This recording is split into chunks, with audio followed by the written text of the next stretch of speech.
राधे राधे जी। हम सीमा ओझा बहुत सुंदर एगो घर भोज के गीत लेके आयल बनी। आप लोग सुनी लोगे, अगर अच्छा लगे तो लाइक शेयर सब्सक्राइब करें, कमेंट में बता दें कि आप लोग के कैसा लगा।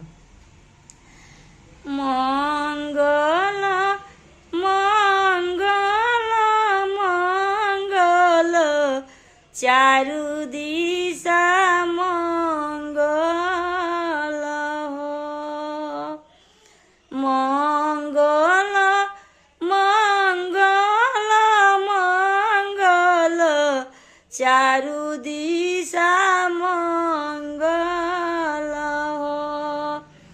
मंगल कवन राम के दुआरा, कवन रानी के आंगन हो। मंगल कवन राम के दुआरा, कवन रानी के आंगन हो।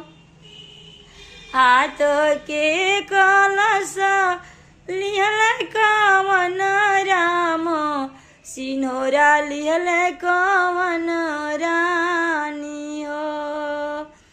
हाथ के कलश लिहल कवन राम, सिनोरा लिहल कवनी रानी हो। पिछवा से पूरा परिवार शोभे, आज मंगल हमरा घर हो। पिछवा से पूरा परिवार चले, आजू मंगल हमरा घर हो।